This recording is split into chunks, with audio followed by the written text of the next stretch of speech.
We are interested in figuring out how the innate immune system works normally, how it defends our body against pathogens, and then to try to figure out how innate immunity goes wrong in disease. One of the diseases that we're studying in the lab is Lyme disease. It's caused by a spirochete, a bacterium called Borrelia burgdorferi. Borrelia typically infects your skin through a tick bite.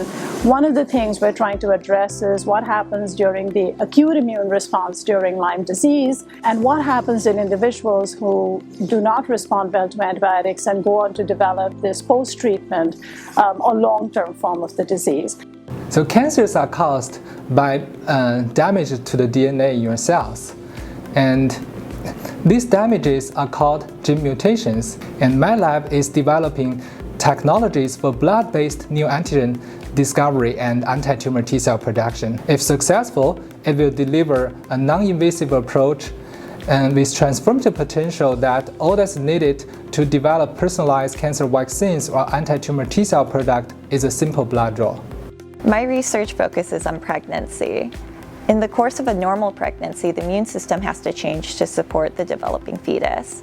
This leads to more complex interactions when an infection occurs, such as COVID-19.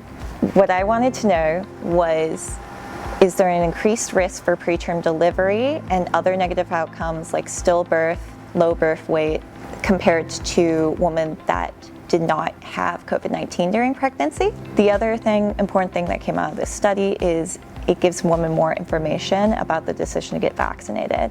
What this is showing is that not just the woman's health, but also the developing fetus is at risk for following even a mild COVID-19 infection.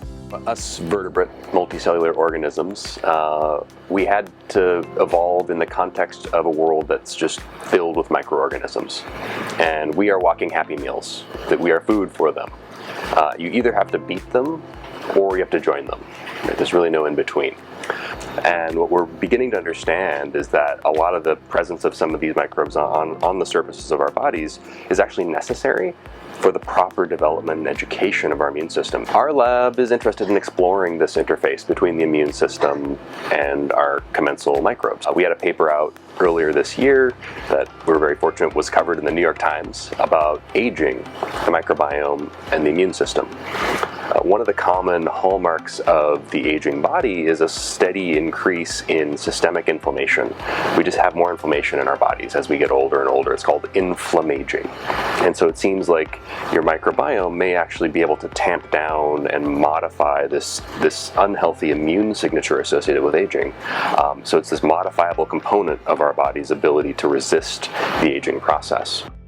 In our lab, we're researching a set of autoimmune conditions where inflammation damages different parts of the body. These diseases might seem unrelated when you look at them just by which organs they typically affect. Rheumatoid arthritis damages joints, ulcerative colitis and Crohn's disease hurt the gut, multiple sclerosis affects people's nerves. But all of these share some common mechanisms of disease related to pathways for inflammation, and different diseases can respond to the same drug. There have been some exciting advances in treatment over the past 2 decades, and we're learning that genetics, lifestyle, and environment have some role in these diseases. But we still don't have clear ways to predict or diagnose most of them. Patients often go years before the disease is recognized, and we want to find cures.